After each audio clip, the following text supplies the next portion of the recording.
With Bo Nix, the Broncos win that game. That claim changes everything.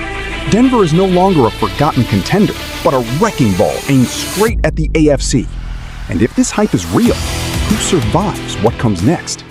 A team last year that was 14-3. Whoa. They won their division. They went to the AFC Championship. And then this year, it feels like they got better, but they are third in their division in odds, and no one is really talking about them a ton. Do you know who that team is potentially, Dan? I think the best team in football that we're not talking about and should be a favorite in the AFC to go to the Super Bowl is Denver Broncos. Hey, ding, ding, ding. Hey, that's right. Hey, way to go, Dan. You Good know work, ball. Dan. Yeah, Thank you. Yeah, no problem. I don't understand how, and I have so much love for the Cincinnatis and the Buffaloes and the Baltimores and Kansas Cities, all that. But Denver was the best team in the AFC last year, and Denver's only gotten better with some of their signings and the addition of Waddle. And the fact that they have a third-year quarterback that is coming off of a pretty darn good season, and he was about as clutch as any quarterback in football last year. They're going to have a top-5 offensive line. They've got pieces on the perimeter. They added a receiver that is a vertical juice guy that Bo Nix hasn't had a player like this. They still have Sutton with his frame on the outside. They can run the football. The defense, everybody knows, is absolutely suffocating. You know, Sean Payton, one of the great coaches in the league. I just sit there and say, is Buffalo better than Denver? Not right now. The Chargers better than Denver? Not right now. The Chiefs better than Denver? I don't think that it's all that close right now. It could be in November when their young players get some, salt under them. Nobody in the AFC South is as good as them outside of maybe Houston. So Denver is New England. every bit of. Yeah, New England, very good as well. Good point. Yep. So I just think Denver is a team. Everyone's picking all these teams. I'm like, what about the Denver Broncos? Yeah, we agree with the Denver Broncos, which yeah. is why They're awesome. we are big fans of them, and we believe in Sean Payton. So, and we took a little drone trip through their new facility, Louise. and then you're reminded, oh yeah, they got the richest owner in sports. Yeah. So all those things normally. The Chiefs are favored, huh? Yeah. That's why Tony. We all have been having these convos. Now, I would like to say, I've seen the Chiefs. They look very tight. They look like they are back. They look like a team that really does want to do one for the Gipper here, basically, and obviously remind everybody who they are. So I respect it. They have Patrick Mahomes, so we have to. He's healing quicker than ever. But that was only the warning. The next test put Denver's hype on the field. And what happened next made the warning impossible to ignore. Courtland Sutton had a great one-handed catch, and the Broncos ran a 99-yard pick six back. Great sign of things to come. Bad sign for y'all to come, Joe. What? What I had to do with that? That's your team, the Dirty Birds. Come on, man. I like the Dirty Birds. Don't get me wrong, but you know my team. Come on, stop playing. The same thing gonna happen to y'all too. And I'm just saying, that first drive, that first half, Uncle Ocho, y'all know the Falcons didn't score, bro. They were scoreless in the first half. Bad. I thought, oh man, but the Broncos looked great. I thought Stidham and what's his name, Sutton? Yeah. Ooh, that first drive. Oh, steady. Ooh. Them boys look good, man. They look like they got a good rapport together. So I don't know, man. In preseason, especially the first game, it's always evaluating. You're trying to see what you got, who can do what, and when them lights come on and that popcorn start popping, man, who gonna jump out there and do something? You hear me? Yes, sir. Yeah. What you thinking, Ocho? You saw Tua come in. Not a whole lot. Not many of the Falcons did a whole lot anyway. I thought the Broncos looked really good. The first half, they were outstanding. Was up 17-0 at one point.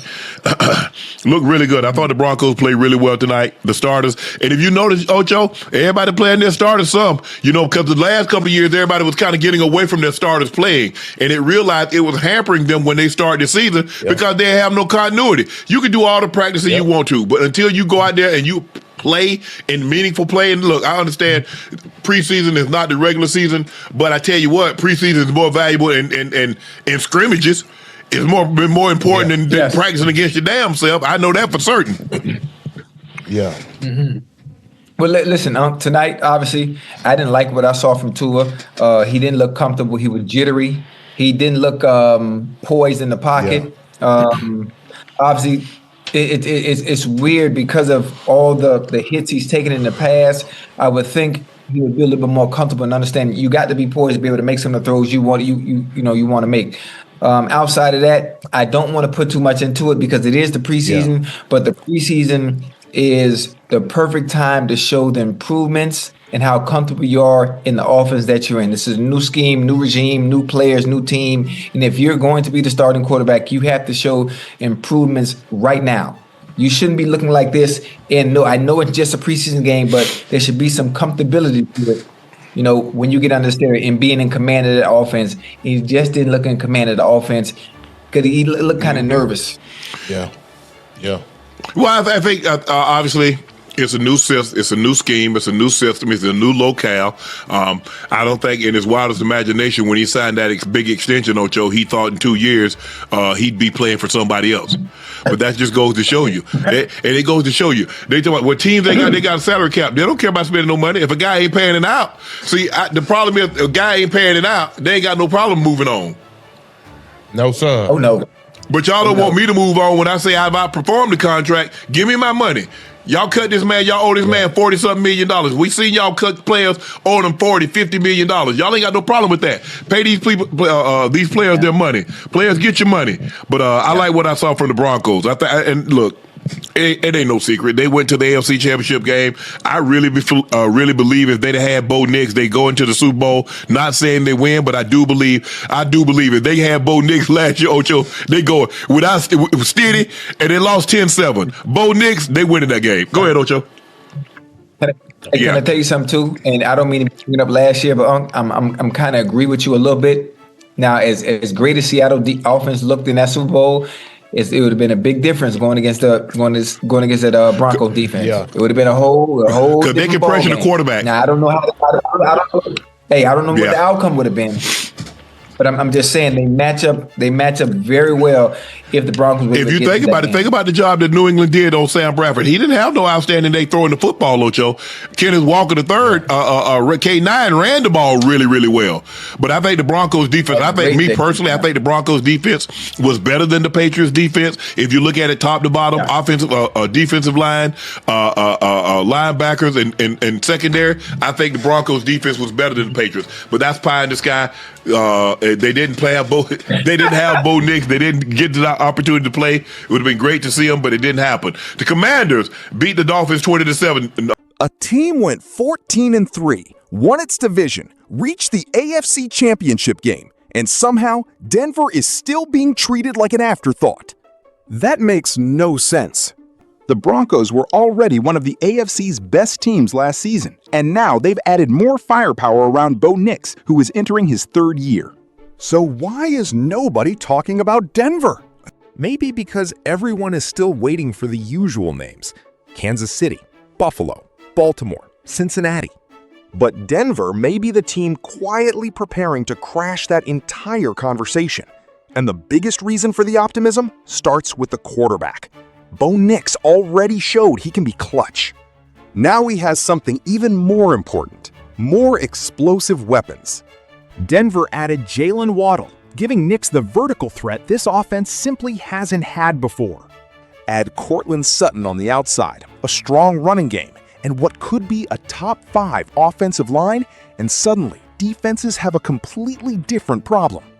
Nix doesn't have to do everything. He just has to make the right decisions, and when the defense gives him an opening, punish them. That's a dangerous formula. But offense isn't even the reason Denver could become a nightmare. The Broncos' defense was already suffocating last season, and the early signs suggest that hasn't changed. In the preseason, Denver produced a 99-yard pick six, while Courtland Sutton made a spectacular one-handed catch. At one point, Denver jumped out 17-0. Yes, it's preseason. Nobody should pretend that guarantees anything.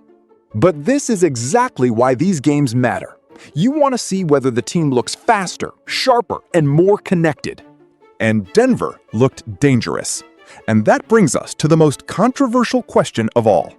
Denver lost the AFC Championship game 10-7. 7 points. That's the entire margin. And now comes the controversial claim. With Bo Nix, Denver wins that game. We can't prove it. But it's not difficult to understand the argument. Take that elite defense, add a quarterback who has another year of experience, then surround him with more explosive weapons. Maybe Denver doesn't just reach the AFC Championship again. Maybe they finish the job. And that's why the Broncos deserve more respect right now. Of course, there's still one giant obstacle standing in Denver's way. You cannot dismiss Kansas City. You cannot dismiss Patrick Mahomes.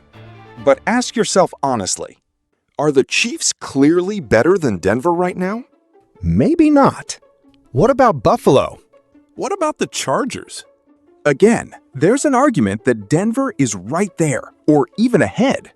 That's what makes this so interesting. The Broncos aren't some rebuilding team hoping to surprise people. They went 14-3. They won their division. They reached the AFC Championship. And now they're giving Bo Nix more weapons. So maybe the question isn't whether Denver is a dark horse anymore. Maybe the real question is, are the Broncos already one of the AFC's teams to beat? Everyone keeps looking at the same contenders. Meanwhile, Denver is getting stronger in silence. And if Bo Nix takes that next step in year 3, that silence may not last much longer. Because the Broncos aren't asking for permission to enter the AFC conversation. They may be coming to take it over. Yo, mic check 1 to 2, -1, -2. Game over for this video, folks. Smash that like button, drop a comment, and subscribe to stay in the huddle for more. This is NFL Madness, bringing the heat and signing out.